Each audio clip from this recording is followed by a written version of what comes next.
इसमें मुल्क कभी भी तरक्की नहीं कर सकता। ठीक है। मैं इसका बहुत बड़ा I can debate with anybody कि जो सिस्टम, जिस प्रिवेलिंग सिस्टम के तहत हम इस मुल्क को लेके चल रहे हैं ना, उसमें ये मुल्क कभी भी किसी भी चीज़ में तरक्की नहीं कर सकता, कुछ भी हो जाए, चाहे इकोनॉमी हो, एजुकेशन हो, हेल्थ हो, सोशल सेक्टर हो, एनीथिंग। ठीक है ना, पहली चीज़ तो। अच्छा, सेकेंडली जो चीज़ आती है अब इस फरसूदा और जंग आलूद सिस्टम के तहत जो सियासी पार्टियां अपना अपना रोल प्ले करती हैं, अपना मंजन बेचती हैं, चीज़ें करती हैं, उसमें फिर देखना ये है कि आवाम हमारी अनफॉर्चुनेटली इलिटरेट है। ठीक है, उनको इस चीज़ का कतई अदराक नहीं है कि कौन सी जमात ऐसी है जो वाकईतन मुल्क के लिए, भलाई के लिए कुछ थोड़ा बहुत सोचती, ज़्यादा कोई नहीं सोचता। ये आपको भी आइडिया है, ऐसा ही है। हमें देखना ये है कि यार कम बुरा कौन है इस वक्त। तो है तो अल्लाह का शुक्र सब बुरे, लेकिन देखना ये है कि कम बुरा कौन है, तो उसको लेके हमें उसको थोड़ा मौका देना चाहिए। ठीक है, अब उसमें अनफॉर्चुनेटली हम अपने जब ज़ाती मफादात का जब चीज़ें आती हैं ना, अपनी ज़ाती एक शख्सियत को उभारने के लिए, अपनी ज़ातियात के लिए, तो फिर जैसे ये जमातें जो भी पॉलिटिकल जो सब 11 पार्टियां इकट्ठी हो गई हैं, आप इनका पिछला 30, 35, 40 साल का दौर देख लें और वो उसमें इन्होंने क्या तरक्की दी, और अब ये 2.5 साल के दौर के रोना रो रहे कि ये मुल्क क्या कर रहा है, ये इन्होंने क्या कर दिया, मुल्क को बेड़ागर कर दिया, ये कर दिया। तो भाई आप बताएं कि आपने इस मुल्क को क्या किया था? क्या दूध की नहरें बह रही थी, दूध की नहरें बंद हो गई हैं, शहद मिलता था लोगों को, घर घर खाना मिलता था, हर चीज़ गुर्बत नहीं थी, इकोनॉमी का इतना जोर था कि हम तो G7, 8 में आने वाले थे, और इसने आके जनाब हमको 40 नंबर पे डाल दिया इमरान ने आके, और यूं कर दिया है। आई मीन देखिए, ये सारे वो सियासी मंजन हैं जो अवाम को बेवकूफ़ बनाने के लिए और इस मुल्क के पढ़े लिखे लोगों को बेवकूफ़ बनाने के लिए। बदकिस्मती ये कि हमारे मुल्क का पढ़ा लिखा तबका भी वो भी पुरानी चीजें भूल जाता है, और वो जो मौजूदा चीज होती है उसको लेके चल रहा होता है। याददाश्त बड़ी छोटी, याददाश्त बहुत छोटी सी है। अच्छा, कोई भी अपना उसका एनालाइज नहीं करता, तजिया नहीं करता कि यार ये जो बकवास कर रहा है बंदा, ये पिछले दौर में खुद क्या करता था।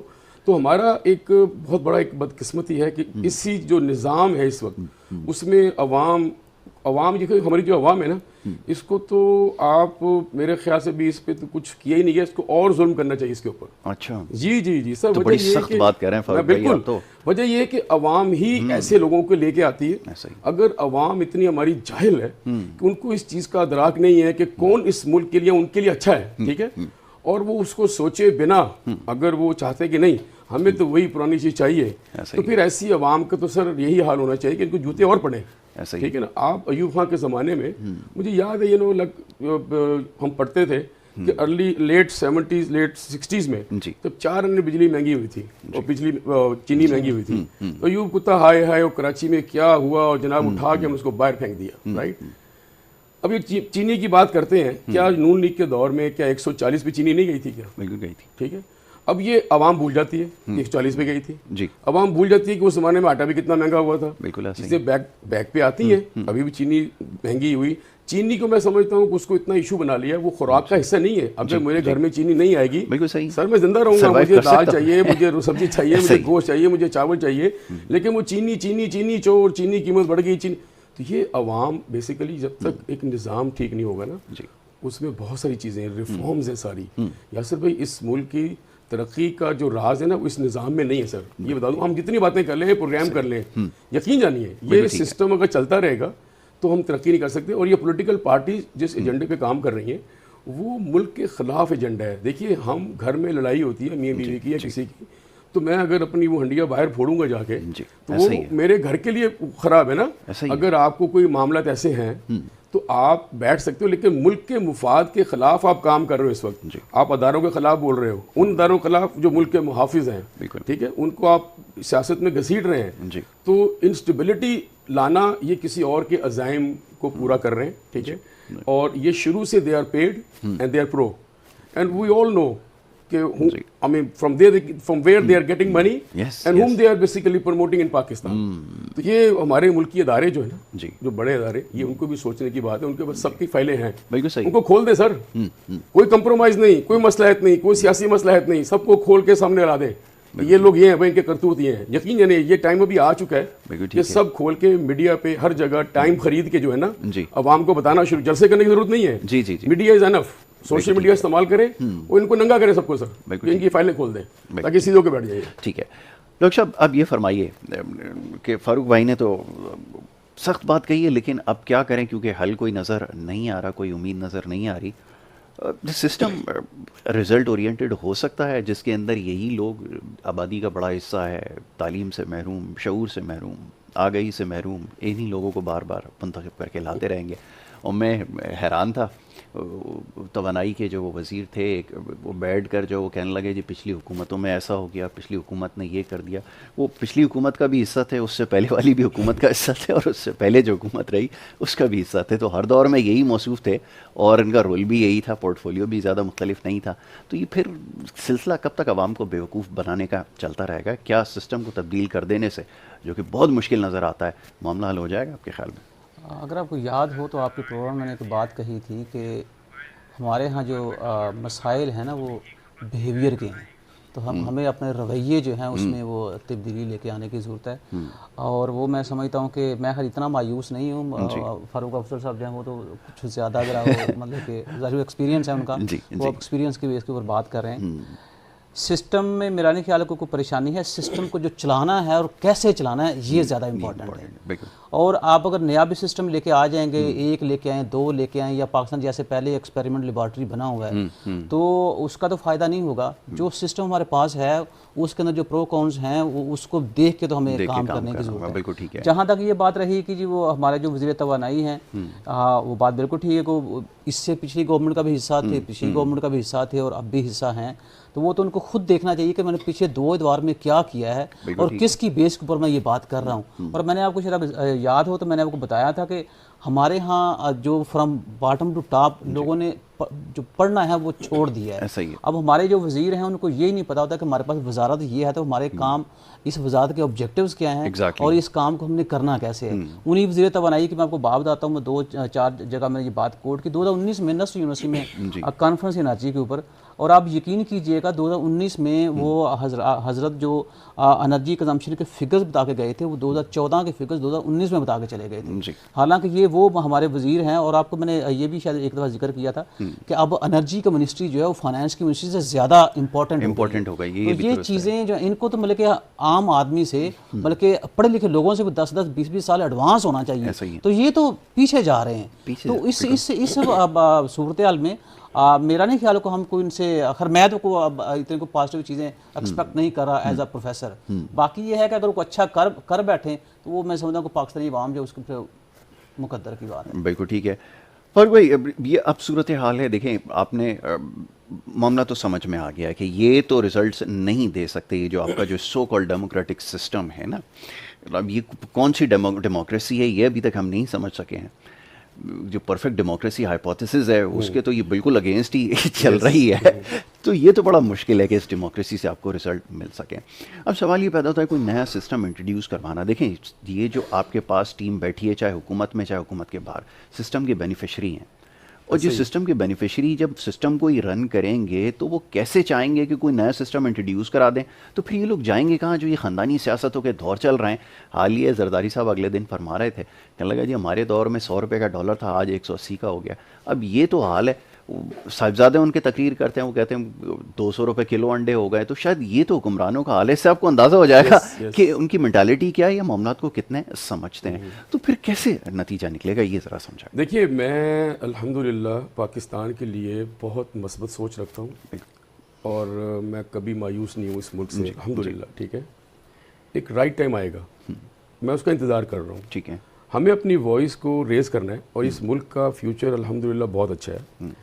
बदकिस्मती से जो लोग इसको चला रहे हैं, जो चलाते रहे हैं, वो थर्ड क्लास लोग हैं जिन्होंने इस मुल्क को समझा नहीं और चलाया नहीं और किया नहीं।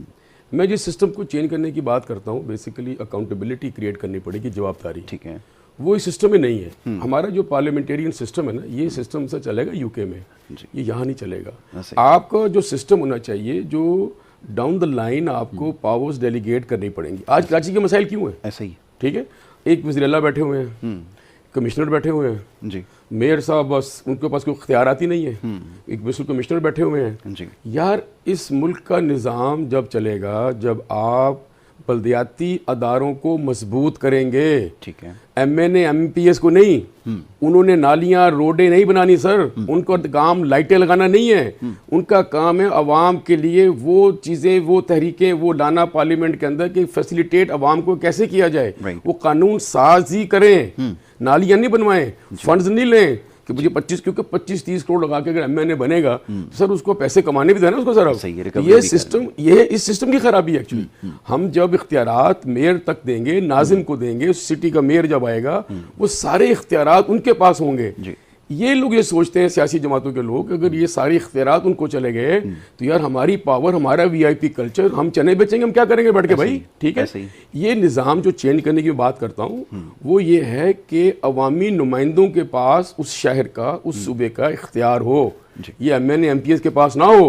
ये जो सिस्टम हमारे पास है, जो सूबाई मिनिस्टर बनाए जाते हैं, सूबे बना दिए हमने इतने सारे कि वो जी 4 सूबे हैं, वो सूबाई चीफ मिनिस्टर भी है, उसके सूबाई वजीर भी हैं, वो उसके लल्ले तलल्ले भी हैं, वो मिनिस्ट्रियाँ बना दी हैं। We don't need this things sir, we don't need this things. आप बल्दियाती अदारों को मजबूत करें और इनका जो काम है उनसे ये काम करवाएं और डायरेक्ट इलेक्शंस करवाएं। ये नहीं है कि जी मेयर को जनाब 250 काउंसलर ने एक्सेप्ट कर लिया और नाहल को लेके आगे पता ही नहीं है। फिर जो हमारा ब्यूरोक्रेसी सिस्टम है जिनकी ये बात कर रहे हैं, पेट्रोलियम है, हमारे यहाँ ब्यूरोक्रेसी का इतना फरसुदा निज़ाम है कि आज एक सेक्रेटरी साहब हैं फाइनेंस के 3 साल, उसके बाद उनको बना दिया गया पेट्रोलियम का सेक्रेटरी, ऐसा ही है। 3 साल के बाद उनको बना दिया गया एजुकेशन का सेक्रेटरी। बिल्कुल, वी डोंट हैव टेक्नोक्रेट्स। हमें ब्यूरोक्रेसी में टेक्नोक्रेट चाहिए सर, वो सोचें कि हमने आवाम के लिए, इस मुल्क के लिए ऐसी कौन सी पॉलिसीज बनाएं जो पढ़े उस फील्ड के हों। अगर पेट्रोलियम का आदमी है तो उस मिनिस्ट्री में सारे पेट्रोलियम के इंजीनियर्स या उसके लोग होने चाहिए, ठीक है। फारूक भाई, आपके लोगों की सोच भी बड़ी महदूद है। एक एफर्ट के अंदर बंगला मिल जाए, साल के अंदर 2 ट्रिप हो जाए, यूरोप के, अमेरिका के, ऐसे ही है, नई गाड़ी आ जाए, 4 घर के अंदर मुलाजिम और हो जाए।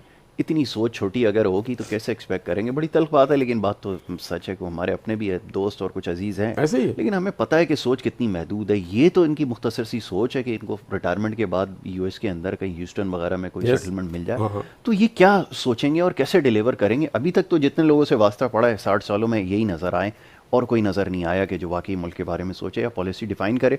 और दूसरी बात की तो आपने खुद निशानदेही कर दी है कि जब वो आसान होंगे ही नहीं, जो बैठ के सोचेंगे, पॉलिसी मेकिंग करेंगे, जब उनका इंटरेस्ट ही नहीं है, शुरू from the very first day charge लेते ही सोचते हैं रिटायरमेंट के बाद ह्यूस्टन में रहना है, तो कैसे डिलीवर करेंगे? तो सिस्टम को तो इसका मतलब है कि फिर आपको पूरी सर्जरी करनी पूरी सर। ये देखिए, ये सारा निज़ाम आपको एडमिनिस्ट्रेटिव यूनिट बनाने पड़ेंगे।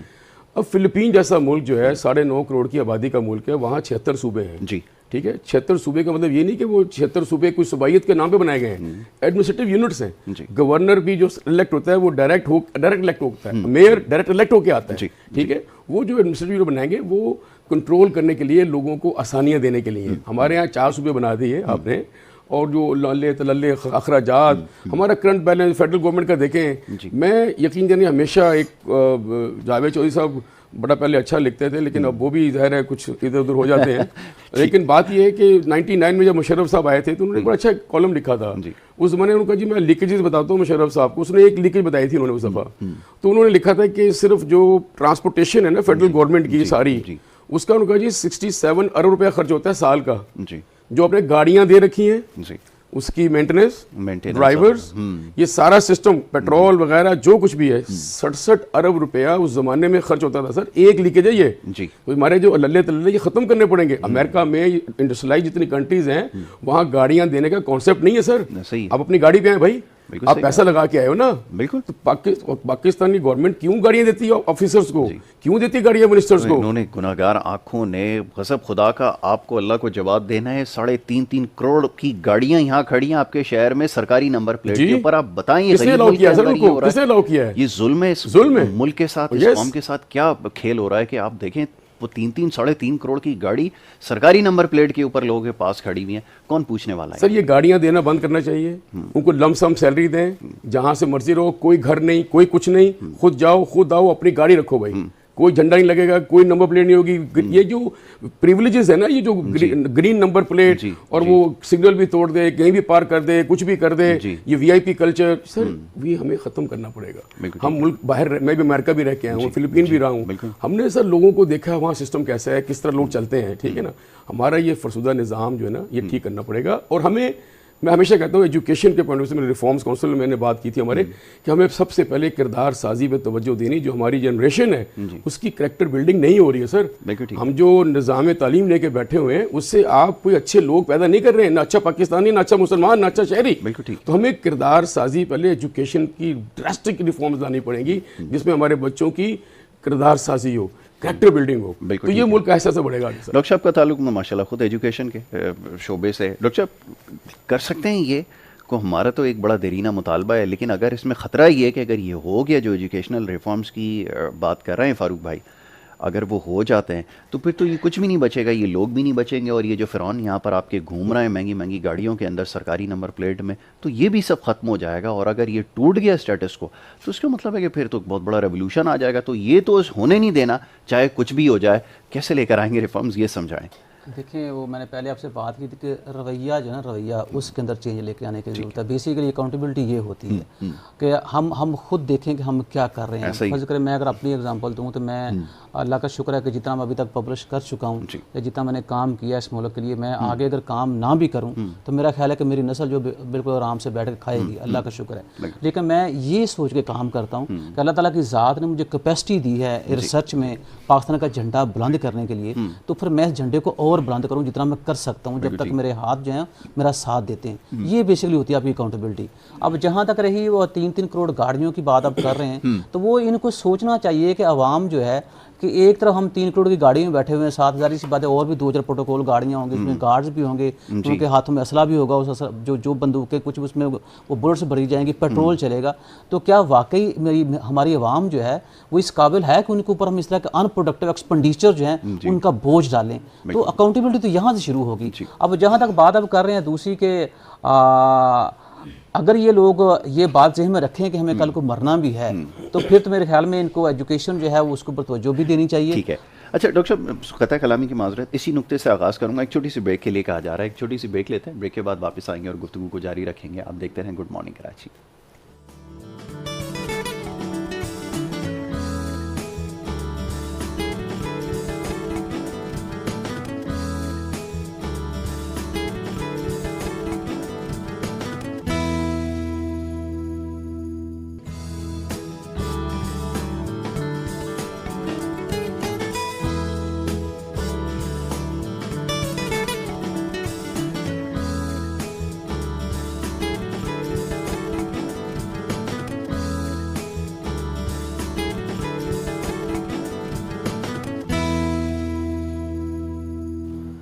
प्रोग्राम में आपको एक दफ़ा फिर खुशामदीद। ब्रेक पे जाने से पहले गुफ्तगू हो रही थी कुछ मौशी मामलात के हवाले से, समाजी मामलात के हवाले से, और ये जो पूरा सिस्टम है इसके ऊपर गुफ्तगू कर रहे थे, कैसे इसके अंदर रिफॉर्म्स आएंगे, क्या इसका नतीजा निकलेगा, और ख़ास तौर पे जो सिस्टम अभी जिसकी कुछ देर पहले बात हो रही थी, क्या इससे नताइज निकल सकते हैं, या वाकई जो हकीकी तब्दीली जिसके हम सब ख्वाहिशमंद हैं क्या कभी वो आ सकेगी?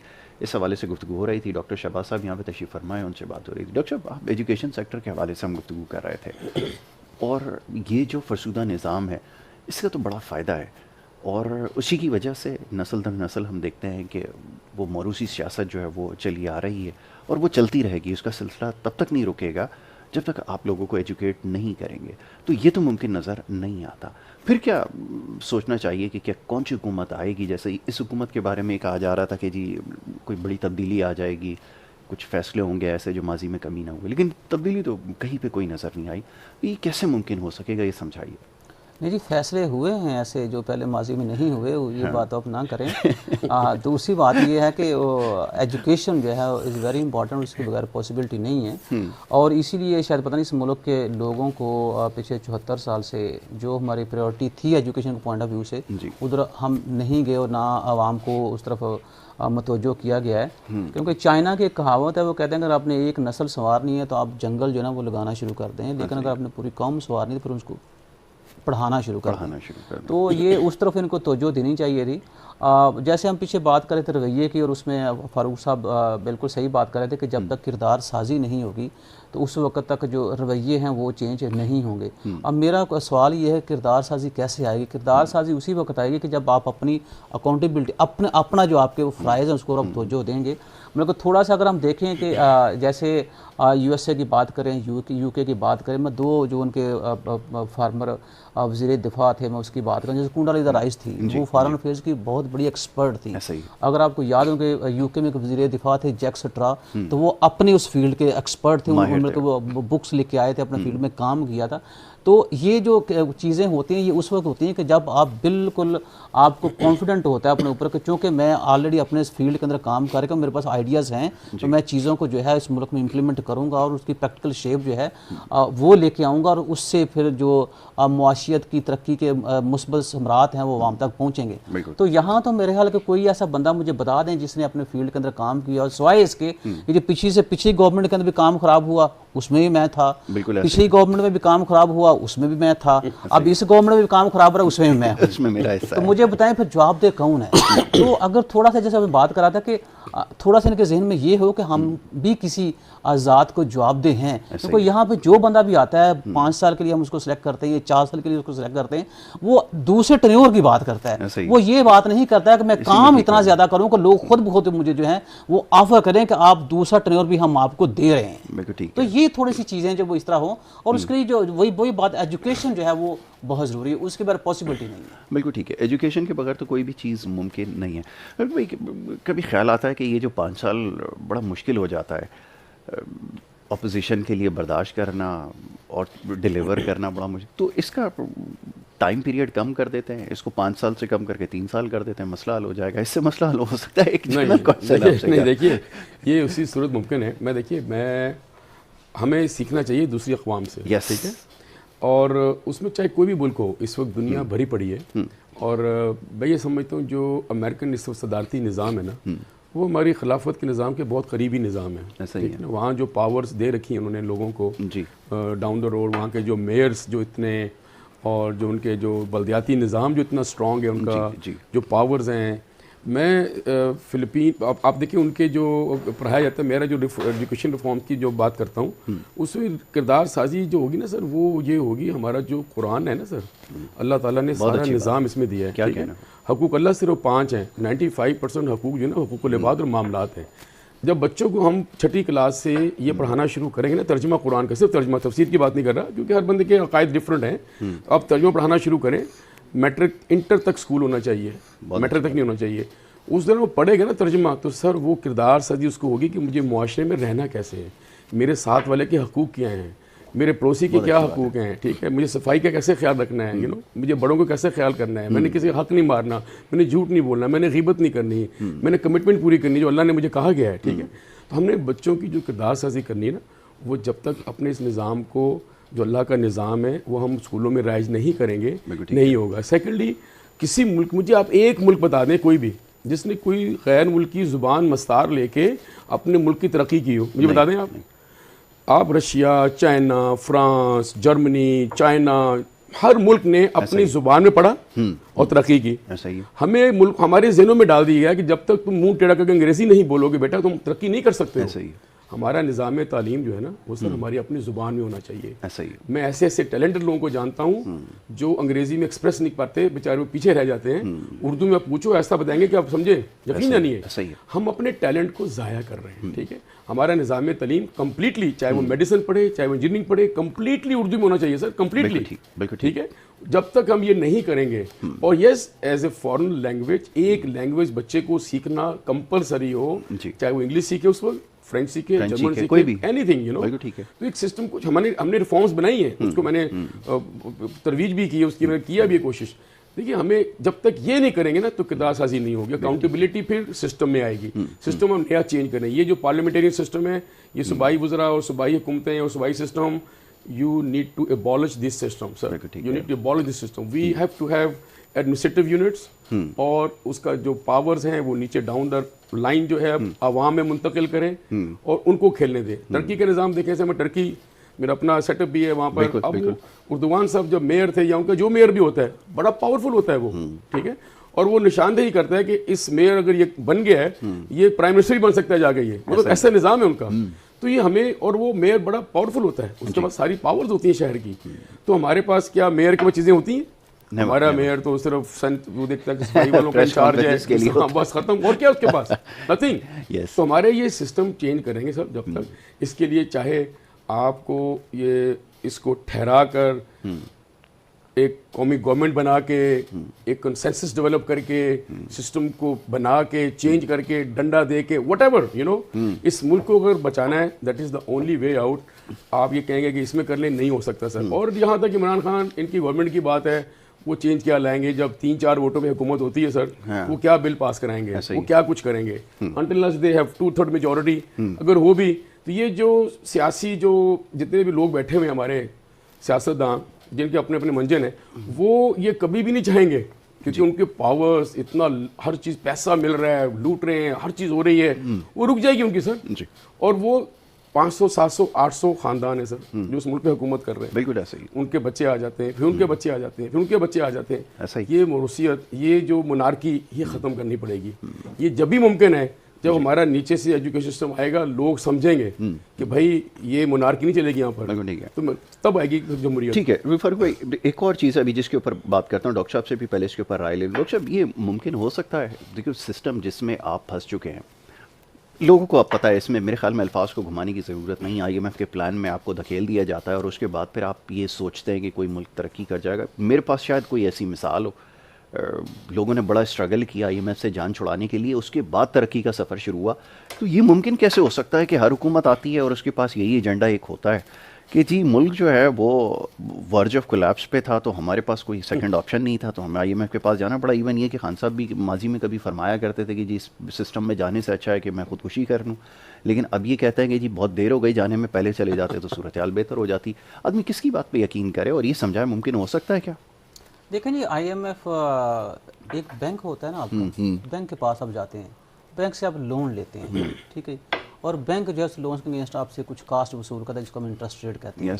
अब आज IMF वो भी एक बैंक है। बेसिकली IMF करता क्या है कि वो आपको कहता है कि आप अपना घर चलाना है, ठीक है, उसके लिए आपको ये कुछ करना पड़ेगा। ठीक हो गया। उसमें 2 एलिमेंट जो बड़े इंपॉर्टेंट हैं। एक वो कहता है जी आप अपने जो गैर जरूरी अखराजात है ना, हाँ जी, उसको कम करें, वो नहीं हो सकता। और दूसरा आपने अपनी आमदन जो है वो बढ़ानी है। और आमदन कैसे बढ़ानी का, आप इसी तरह से आमदन बढ़ाएं, ठीक है। उसमें टैक्स जो है उसका वो अच्छा खासा जो है वो रोल आता है, क्योंकि आपका अभी भी जो टैक्स टू GDP है वो शायद 9 to 10% है, जो कि तकरीबन को 20 से 25% होना चाहिए। अब ये है कि जब अब टैक्स लगाने की बारी आती है, तो चूंकि वो टैक्स का सिस्टम जो है आपका, उसका आपको पता है, तो फिर पीछे बजट आपका इनडायरेक्ट टैक्स जो है, तो फिर आप उसके ऊपर जोर देना शुरू कर देते हैं, और गैर जरूरी अखराजात है वो कम करते नहीं है। तो बेसिकली जिस पर्पज के लिए IMF से आप प्रोग्राम लेते हैं, उस प्रोग्राम को अमल मतलब खुद ही नहीं करते। जैसे अभी हमारी बात हो रही है कि इतने बड़े बड़े लेविश गाड़ियां इनके पास होती हैं, मतलब उसके साथ गाड़ियों की सपोर्ट के लिए और गाड़ियां होती हैं, उन गाड़ियों को चलाने की फिर आपके पास जो ह्यूमन फोर्स है वो भी होती है। तो ये चीजें सारी खर्च खत्म होनी चाहिए। अभी जैसे फारूक साहब एग्जाम्पल दे, टर्की की एग्जाम्पल दे रहे थे, फिलिपीन का बता रहे थे, मतलब कि जो UK का अपोजिशन लीडर है वो साइकिल पे पार्लियामेंट आता है वो अजलास जो है वो अटेंड करने के लिए। हमारे यहाँ कोई अपोजिशन लीडर अगर वो नैब के पास जाता है तो नैब को मुसीबत पड़ जाती है, अब इसकी जो सिक्योरिटी है उसका क्या किया जाए। तो ये देखें, ये चीज़ें चेंज करेंगे, ये चीज़ें ख़त्म करेंगे तो आपके जो गैर ज़रूरी अखराजात हैं वो कम होंगे। और जाहिर सी बात है, जब कोई भी अपोजिशन का बंदा जो है वो नैब में वो पेशी के लिए आता है तो गवर्नमेंट को भी प्रॉब्लम होता है, सिक्योरिटी देनी पड़ती है, सारा कुछ करना पड़ता है। प्राइम मिनिस्टर साहब कहीं जाते हैं, पूरा रोड बंद कर देते हैं। तो वो जो मैं आपसे रवैये की बात कर रहा था, वो रवैया तो आपका यहाँ तक चेंज होगा ना। तो जब तक ऑस्टेरिटी जो है उसको फर्ज करो आप वैसे अनाउंसमेंट कर दें, तो कह दें, और उसको पूरा अमली जामा ना पहनाएं, तो कैसे गैर जरूरी अखराजात कम होंगे। तो IMF बेसिकली उसका रोल ये है, वो कभी भी किसी इकानमी को ये नहीं कहता कि या कोशिश नहीं करता, वो आप उनके पास गए हैं कि हमने मुल्क चलाना है, क्योंकि आपने बता दी कि हमारे पास कुछ नहीं है, तो उसने कहा जी ये प्रोग्राम है, इसके मुताबिक मुल्क चला सकते हो, हम आपको बताएंगे आपने कैसे काम करना है। इसका मतलब ये है कि जितनी टीम हमने बाहर से इम्पोर्ट की है, स्पेशल असिस्टेंट प्राइम मिनिस्टर साहब, वो सब के सब निकम्मे हैं। ऐसा ही है जी। अब ये तो इसके ऊपर तो बहुत बात हो चुकी है, बड़ी तल्ख बात है, लेकिन अब क्या करें, इसके बारे में भी आपको बताऊंगा कि निकम्मा एक्चुअली होता क्या है। तो फर्क भाई, अभी बात ये हो रही थी कि IMF के हवाले से हम इकॉनमी का एक पूरा जायज़ा लेते हैं। जब हम तमाम चीज़ों को देखते हैं तो एक जो बॉटम लाइन आती है वो ये कि आपकी जो इंटरेस्ट बेस्ड इकॉनमी है ये आपके लिए बहुत बड़ी हर्डल है। दूसरी तरफ आपका दीन इस्लाम, हमारा मज़हब अल्हम्दुलिल्लाह मुसलमान होने के नाते हमें बताता भी यही है कि एक परफेक्ट सोसाइटी की जब आप बात करते हैं ना, उसको सूद से पाक करें, फिर आप रिजल्ट देखें। तो हमारे लिए बड़ा मुश्किल है। वो जब IMF के प्लान में जाते हैं, वो इंटरेस्ट बेस्ड थ्योरी यहाँ पर अप्लाई करते हैं, और उसके बाद जो होता है वो आप बखूबी जानते हैं। जान कैसे छुड़ा सकते हैं? ये तो हर फोरम पे मैं सवाल पूछ रहा हूँ कि आप, मैं बाद में बात करूंगा एक्सपोर्ट्स कैसे बूस्ट करेंगे, बाद में पूछूंगा इंडस्ट्रियल कैपेसिटी कैसे बिल्ड होगी, पहले इससे तो जान छोड़ा। ये सबसे बड़ी एक रूट कॉज है जिसकी वजह से आपकी इकोनॉमी कभी फ्लरिश कर नहीं सकती। क्या समझते हैं? देखिए IMF जो है ना, IMF में बड़े बड़े जो मुल्क हैं उनके फंड्स वहाँ इन्वेस्टमेंट के लिए जाते हैं, ठीक है, फिर वो डिसबर्स करते हैं हम जैसे गरीब मुल्कों में जी, जहाँ उनको पता है कि करप्ट हुकूमत है, इंशाल्लाह यहाँ से हमें प्रॉफिट मिल जाएगा, ठीक है। ऐसा ही वो दुनिया को सिलेक्ट करते हैं कि कहाँ जाके हम ये अपने लोन दें कि हमारे जो जिन्होंने इन्वेस्ट किया ना IMF में उनको प्रॉफिट कैसे मिल सकता है, यू नो। अच्छा, इसी के लिए जो अभी डॉक्टर साहब बात कर रहे थे कि नकम्मे नहीं होते सर, वो जो बंदे भेजे गए हैं, हफीज़ पाशा साहब हैं या रजा बाकर साहब हैं या और हैं, जब वो बंदा लोन देता है ना billions of dollars, so they want to make sure कि यार का हमारा प्रोटेक्टर वहाँ को बैठा हो कोई, ऐसा ही, ठीक है। और जो पॉलिसियाँ हम दे रहे हैं ना, डंडा दे के करवाए उनको, ऐसा ही, जिसमें उनका मकसद ये नहीं होता कि इसकी इस मुल्क की इकोनॉमी अच्छी हो जाए। ये बता दूं आपको मैं, राइट, IMF का ये कभी भी मोटिव नहीं रहा कि उस मुल्क की इकोनॉमी को बेहतर करने के लिए वो हमें पैसा दें। वो हमेशा पैसा देते हैं कि इस मुल्क के जो ऊपर के लोग हैं उनके अखराजात को पूरा करने के लिए हम किस हद तक जा सकते हैं, और फिर इसको निचोड़ के हम टैक्सेस बढ़ा के उसके पैसे इनकी आवाम से लें, ताकि ये उसी घन चक्कर में रहें, इनकी आवाम और वो लोग ये उठ ना सके इस चीज़ के लिए, ठीक है। तो ये जो हमें IMF का जो जाना पड़ता है उसके लिए सीधी सी बात ये है, एक विजनरी लीडरशिप चाहिए आपको। पुतिन जब आया रशिया का, मैं रशिया की पाक रशिया बिजनेस काउंसिल का 14 साल चेयरमैन रहा हूँ, जी जी बिल्कुल, आई हैव वर्कड हार्ड, मेरा ऑफिस था, मेरा सेटअप था वहाँ पर भी। 8 साल में ही टर्न अराउंड द कंट्री। 99 में Russia was at the verge of disintegration और per capita income was less than $280। 2007 में जब वो गया है पुतिन, कंट्री जो है ना उस वक्त आप सोच, अच्छा डॉलर की पैरिटी उस वक्त 3000 रूबल थी डॉलर के अगेंस्ट। जब 7 से मेरा वही ऑफिस था उस वक्त, 2007 में जब वो गया है, तो सर उसके पास फॉरेन रिजर्व थे $532 बिलियन के। He had made that country the largest gas exporting country of the world. Yes. He made that country second largest oil producing country of the world. Per capita income boosted to $11,000, which was 7 years back, like less than $20. And the country was at the verge of disintegration. ठीक है? Exports, उसका जो consumer GDP purchasing power parity थी, it had gone to $1.9 trillion. ठीक है? ये सारी चीजें उसने 8 साल में की, 2 अपने टेन्योर में, ठीक है। ये है विजन कि कोई मुल्क के लिए क्या काम करना चाहता है। सिर्फ 8 साल के अंदर सर, 8 साल के अंदर, आई टेल यू, ठीक है। और ये हमारे सामने की चीजें हैं, ऐसा नहीं है कि कोई कुछ स्टोरी सुना रहा हूँ आपको मैं, ठीक है ना। उनके पास, और फिर सेकेंडली IMF को $300 बिलियन का 1 चेक पेमेंट किया उन्होंने कि गेट आउट। बिल्कुल, उन्होंने कहा हमें नहीं चाहिए, बोलो get out, I don't need your money, ठीक है। तो ये चाहते नहीं है IMF वाले कि ये हमारा लोन पे बैक हो जाए। अच्छा, जान छोड़ने का जहाँ तक मसला है ना, देखिए उसका क्या है कि अनफॉर्चुनेटली, बदकिस्मती से हमारे जो हुक्मरान आए जी, अल्हम्दुलिल्लाह उनको अक्ल तो होती नहीं, ठीक है। इंडस्ट्रियलाइजेशन का तो सोचते नहीं, वो नहीं सोचे। ये जब जान छुड़ाएंगे कैसे आप? हमारे यहाँ SMEs को प्रमोट नहीं किया गया, ऐसे ही, जो कि किसी भी मुल्क की इकोनॉमी की असास होती है। हमारे यहाँ इंडस्ट्रियलाइजेशन का वो सेटअप नहीं बनाया गया कि लोग इंडस्ट्री की तरफ जाएं। अभी इमरान साहब ने बड़ा अच्छा ऐलान किया था कंस्ट्रक्शन के लिए कि जी आप 31 दिसंबर तक की डेट है उसकी, कि जहाँ से पैसा लाएं हम आपसे नहीं पूछेंगे अगर आप कंस्ट्रक्शन में इन्वेस्टमेंट करते हैं। मैंने पिछले प्रोग्राम में आपसे कहा था कि चले आपकी प्रोग्राम के वसातत से ये मैसेज पहुंचे कि भाई अल्लाह के बंदे, अगर आप ये सारी इंडस्ट्री के लिए कर दो कि जी 1 साल के लिए हम आपको टाइम दे रहे हैं, इंडस्ट्री लगाओ, हम आपसे पैसे का नहीं पूछे कहां से आया। सर बाहर वाले गले पड़ जाएंगे अब तो, FATF आपके सर नहीं, पैसा देखिए हमारे मुल्क के अंदर लोगों ने रखा हुआ है आपने, बिल्कुल ऐसे ही आप सर ग्रेजुअली आप SMEs को प्रमोट करेंगे सर, आप पैसा लगाएं।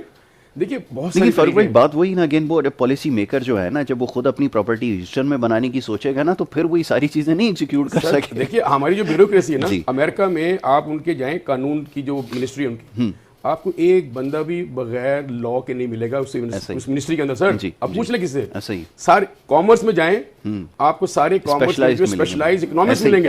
आप हमारी देखिए ब्यूरोक्रेसी में, वो BA करता है, CSS करता है, वहाँ के बैठ जाता है वो आके, उसको पता नहीं इकोनॉमी क्या है, एक्सपोर्ट क्या है। गवर्नमेंट की स्पेलिंग भी लिखनी नहीं आती है, तो बड़ी अनफॉर्चुनेट हमारी है। चलिए, ये सारी चीजें हैं। तो ये है मोहम्मद फारूक अफजल भाई, बहुत शुक्रिया आपका, आपने प्रोग्राम में हमें वक्त दिया। डॉक्टर शहबाज आपका बहुत शुक्रिया, प्रोग्राम में वक्त दिया। अभी गुफ्तगू ऐसी है कि इसमें और बहुत सारी चीज़ें, लेकिन जो अभी रशिया के बारे में बात हुई है और इस तरह और बहुत सारे ममालिक हैं, चाइना के बारे में भी आपको बताएंगे इंशाल्लाह नेक्स्ट सिटिंग में कि ये जो प्रोग्रेस आई है, जो एक बहुत बड़ा रेवोल्यूशन आया है, इंडस्ट्रियल रेवोल्यूशन आया है, जो इकोनॉमिक रेवोल्यूशन आया है, ये भी मैस 92 के बाद से लेकर आज तारीख तक आप देख लें कि दुनिया की एक बहुत बड़ी इकोनॉमिक पावर मर्ज हुई।